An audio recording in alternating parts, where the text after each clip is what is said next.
temenin Otan maam yuk. Otan lapar nih, belum makan.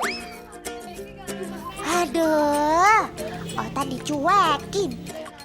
Lagi pada main apa sih sampai Otannya dicuekin begini?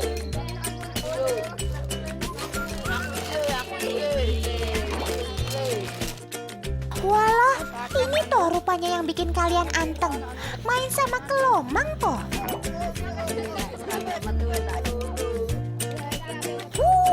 Pantes saja kalian asik sendiri.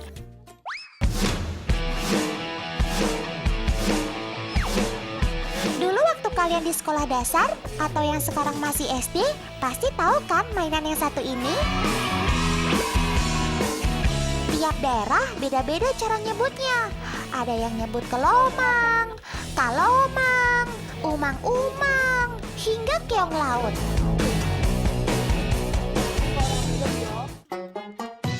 Kalau di Kamus Besar Bahasa Indonesia sih sebutannya justru umang-umang. Tuh lihat, kelomangnya bisa diajak balap. Atau main di dalam rumah-rumahan seperti ini. Seru banget kan?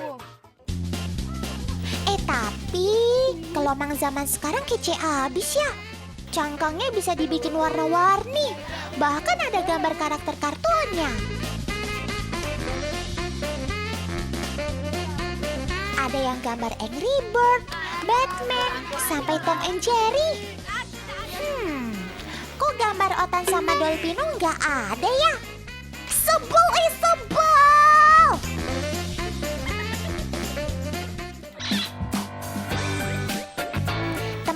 Meski sama-sama bercangkang seperti bekicot, tapi kelomang sebenarnya lebih dekat kekerabatannya dengan kepiting.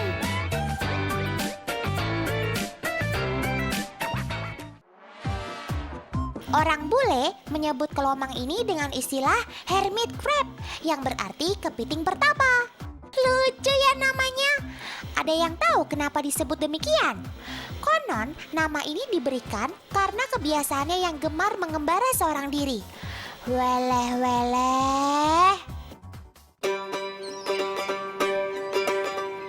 Kelomang sangat mudah ditemukan di sekitar pantai, karena disitulah memang habitatnya. Seperti di pasir dan balik bebatuan karang begini.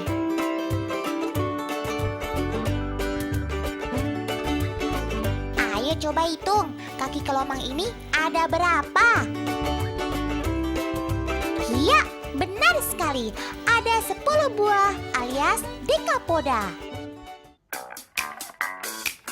2 kaki diantaranya berukuran besar dan terletak di bagian depan yang berfungsi untuk mencapit makanan seperti ini. Kelomang bisa makan apa saja, mulai dari ikan kecil, cacing, plankton, hingga buah-buahan alias omnivora.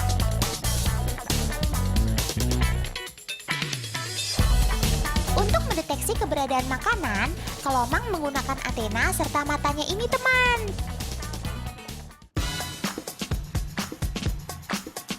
Seperti bekicot, hewan nokturnal ini juga memiliki tubuh lunak yang terlindung di balik cangkang.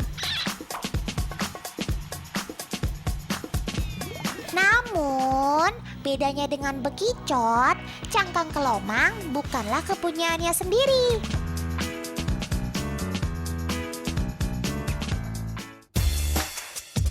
Dia harus mencari cangkang hewan lain. Biasanya sih cangkang siput laut yang sudah kosong untuk dijadikan rumahnya.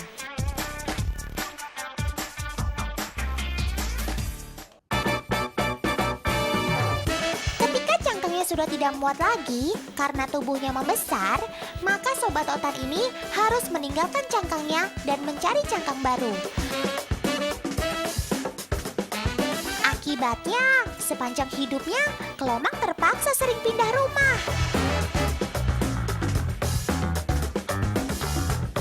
Asal tahu saja nih guys, umur sobat Otan ini bisa sampai 10 tahun loh. Wah, panjang umur juga ya kamu sob.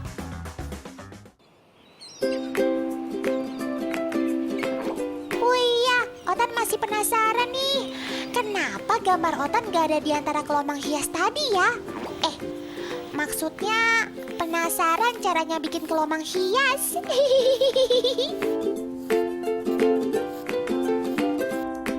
Sudah ada Paman Ali sama Paman Bisri nih, pengrajin kelomang hias di daerah Malang, Jawa Timur.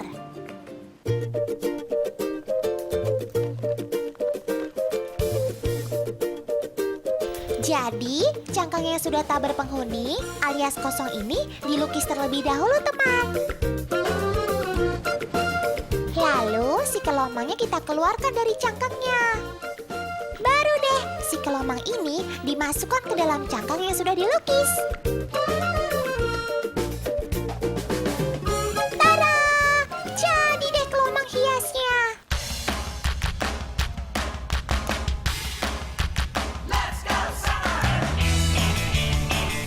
Wah, kelomang hiasnya ada yang bergambar Spider-Man, Iron Man, dan Otan. Cihuy!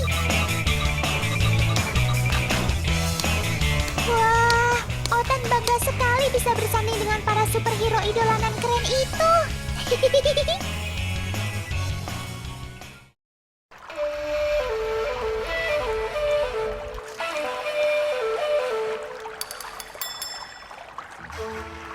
Tunggu. Ada yang aneh. Itu karung isinya apa ya? Apa ini, Sam? Selesai. Berapa pesan? Ada lagi. Apa lagi? Tek, maco. Sini tak? Selesai. Apa lagi? Ada lagi. Selesai. Buroy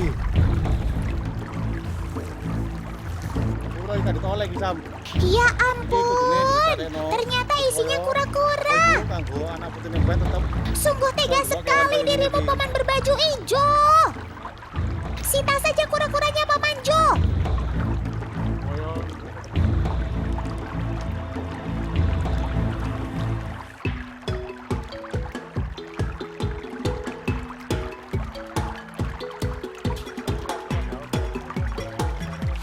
Kura-kura yang disita tadi berjenis kura-kura daun, teman.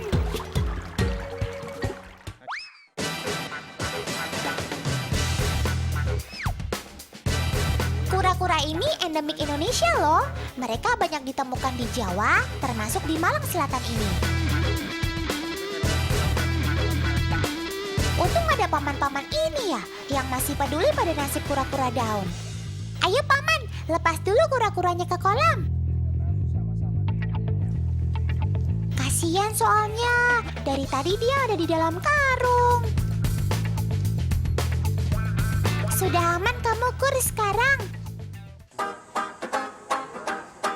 Otan tahu sih, motif ekonomi jadi latar belakang perburuan kura-kura daun. Makanya sobat Otan ini diperjualbelikan. Tapi, kira-kira bisa nggak ya perburuan ini di stop? Kita tanya saja yuk ke Pak Enggar. Yang pertama kita adakan edukasi kepada masyarakat. Kita berikan sosialisasi dan pendekatan, kemudian barang bukti kita bawa, kita karantina di sini. Kemudian andai kata memungkinkan, kondisinya bisa dibudidayakan, kita ada pendekatan ke budaya, jadi kita karantina seperti ini, kemudian nanti telur itu kita tetaskan. Dan dari penetasan itu kita rilis bareng-bareng bersama masyarakat yang ada di sekitar kita. Oh, begitu rupanya. Coba kalau ada lebih banyak orang seperti paman-paman ini, pasti nasib kura-kura daun bakal jauh lebih baik. Tak kenal, maka tak sayang. Kita kenalan dulu yuk sama reptil yang satu ini. Kura-kura ini dinamakan kura-kura daun karena pola bulatan pada batok atau tempurungnya yang bulat kecoklatan seperti daun, teman.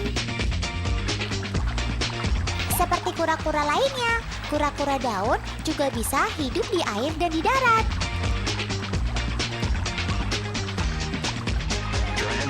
Ketika masih anak-anak atau remaja, mereka biasa ditemukan di sungai-sungai.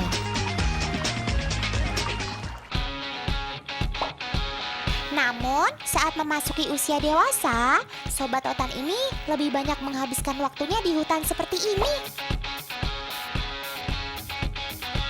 Alasannya karena melimpahnya persediaan tumbuh-tumbuhan favoritnya. Yap, meski tergolong omnivora, makanan utama kura-kura daun ialah tumbuhan. Ketika dewasa, panjangnya bisa mencapai 20 cm. Meski kakinya berselaput, kura-kura daun bukanlah perenang yang handal. Tuh lihat, saat berada di sungai, dia bukannya berenang, tapi malah berjalan kaki seperti ini. Sini, Otan ajarin renang, Kur. Mau gaya apa? Gaya katak atau gaya kupu-kupu?